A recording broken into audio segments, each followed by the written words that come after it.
Number 4 देखिए, is the following situation is possible if so determine there present ages. अगर वो situation possible है, condition possible है, तो आपको प्रेजेंट एज आपको निकालनी है। तो सबसे पहले हमें चेक करना होगा। इक्वेशन क्या है? The sum of the ages of two friend is 20। Two friend हैं, उनकी सम ऑफ एज कितना है? 20 ईयर्स। 4 ईयर अगो, यानी आज से 4 साल पहले, the product of their edges in year was 48। तो सबसे पहले हमें क्या करना है? फर्स्ट फ्रेंड और सेकंड फ्रेंड, टू फ्रेंड है, उनका सम ऑफ एज कितना है? 20 ईयर्स है। तो सबसे पहले यहाँ पे देखिए, age of first friend, age of second friend. तो फर्स्ट फ्रेंड की एज को हमें एक्सलेट करना होगा, ठीक। फिर क्वेश्चन में कह रहा है टू फ्रेंड है, उनका सम कितना? 20 ईयर्स। यहाँ पे देखिए आपका फर्स्ट फ्रेंड है प्लस सेकंड फ्रेंड, दोनों फ्रेंड की एज का सम कितना है? 20 ईयर्स। फर्स्ट फ्रेंड को हमने एक्सलेट कर लिया है, ठीक। और ये आपका सेकंड फ्रेंड को एज इट इज हमने राइट डाउन कर लिया, इज इक्वल टू 20 हो गया।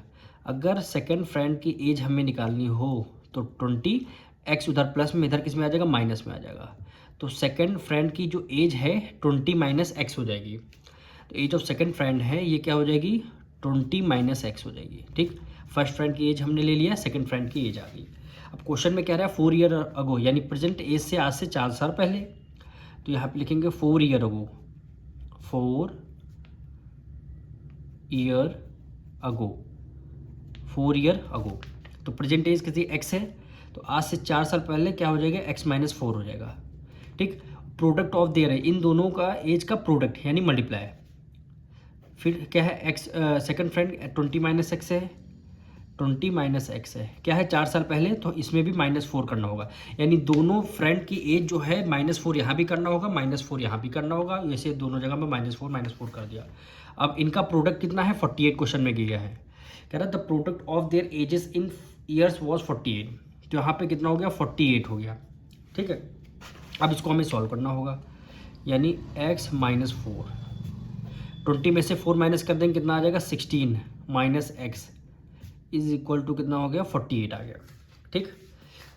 अब ये यहाँ इसको हमें मल्टीप्लाई करना होगा। यहाँ पे देखिए फर्स्ट ब्रैकेट x हो गया, सेकंड ब्रैकेट 16 माइनस एक्स हो जाएगा, 16 माइनस एक्स हो जाएगा। यहाँ पे क्या है? -4 है, फिर क्या हो जाएगा? 16 माइनस एक्स हो जाएगा, इज इक्वल टू 48 हो जाएगा, ठीक है। एक्स की मल्टीप्लाई 16 से करेंगे, 16x हो जाएगा, माइनस माइनस कर दिया, एक्स की मल्टीप्लाई एक्स से करेंगे, एक्स स्क्वायर हो जाएगा। यहाँ माइनस है, माइनस कर दिया, 4 की मल्टीप्लाई 16 से, तो 16 टू जा 32, 64 जा 64, कितना हो गया? 16 4 जा 64 हो गया। ये माइनस है, माइनस माइनस माइनस क्या हो जाएगा? प्लस हो जाएगा। 4 की मल्टीप्लाई एक्स से करेंगे, कितना हो जाएगा? 4x हो जाएगा, इज इक्वल टू 48 आ गया, ठीक। अब इसको अब आगे सॉल्व कर लेंगे। देखिए एक्स स्क्वायर का कोफिशिएंट कोई टर्म नहीं है एक्स स्क्वायर का, तो इसको सबसे पहले लिख देंगे एक्स स्क्वायर का। अब एक्स वाले टर्म लिखेंगे, यानी प्लस 16x हो गया। अब 16 वाला प्लस 4x है यहाँ पे, फिर आपका कांस्टेंट टर्म यानी -64, 48 उधर प्लस का है, इधर किस में आ जाएगा? माइनस में आ जाएगा।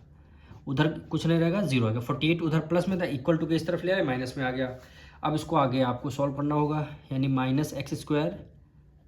ये देखिए 16x, ये वेरिएबल सेम है तभी ऐड होंगे। 16 में 4 ऐड कर लिया, 20, कितना हो जाएगा? 20x। ये भी यहाँ पे प्लस का, -64 -48, माइनस माइनस क्या होता है? प्लस होते हैं। 8 में 4 ऐड कर लिया, 12, 1 करी, 6 + 4 10, 6 + 4 कितना हो गया? 10, 10 में 1 ऐड कर लिया, 11, 112 हो गया। दोनों में ग्रेटर नंबर कौन सा है? 64 माइनस का, इसलिए यहाँ पे माइनस का साइन आ गया, इज इक्वल टू 0 आ गया, ठीक, इज इक्वल टू 0 आ गया।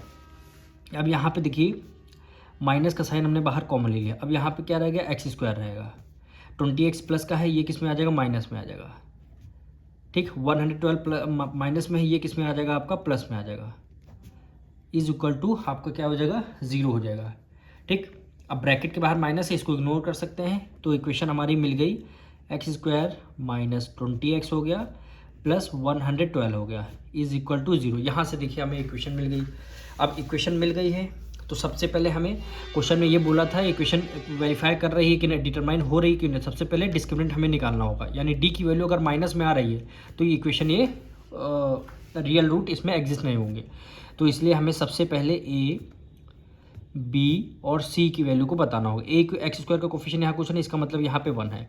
एक्स का कोफिशिएंट क्या हो जाएगा? -20 हो जाएगा। और सी यहाँ पे कांस्टेंट टर्म, सी का मतलब है कांस्टेंट टर्म, कितना हो गया? 112 हो गया। ए बी सी की वैल्यू आ गई। अब हमें क्या निकालना होगा? डी की वैल्यू निकालना होगा, तभी हम इक्वेशन बता पाएंगे इसमें रियल रूट एग्जिस्ट होंगे कि नहीं होंगे। D is equal to b square minus 4ac, 4ac हो गया। अब बी की वैल्यू क्या हो गया, -20 का होल स्क्वायर हो गया -4। ए की वैल्यू कितनी हो गई, 1 हो गई। बी की वैल्यू कितनी हो गई, 112। बी की वैल्यू कितनी हो गई, 112 हो गई। अब यहाँ पे देखिए 20 की मल्टीप्लाई 20 करेंगे कितना, 2 2 जा 4 और यहाँ पे 00, ठीक, माइनस से माइनस कर दिया। 112 की मल्टीप्लाई 4 से करेंगे, यानी 4 2 जा 8 हो जाएगा, 4 1 जा 4, 4 1 जा 4। 400 से में से 440 माइनस कर दें, कितना आएगा, 48 आ गया। 48, वो भी दोनों में ग्रेटर नंबर 448 माइनस का है, सिर्फ माइनस का है, यानी डी की वैल्यू -48 आ चुकी है। अगर हमने पहले बता रखा है अगर डी की वैल्यू माइनस में आ रही है तो इसका मतलब ये इक्वेशन में रियल रूट एग्जिस्ट ही नहीं करेंगे। तो डी की वैल्यू अगर -48 आ रही है तो यहाँ पे लिख देंगे no real root exist, no real root exist, real root exist ही नहीं करेंगे, ठीक। So this situation is not possible, is not possible, ये सिचुएशन पॉसिबली नहीं होगी। ये क्या हो जाएगा आपका आंसर। अगर डी की वैल्यू प्लस में आती है तब हम इसको आगे सॉल्व कर सकते हैं, एक्स की वैल्यू फाइंड आउट करते हैं, लेकिन डी की वैल्यू अगर माइनस में आ रही है तो इक्वेशन ये वेरीफाई नहीं होगी।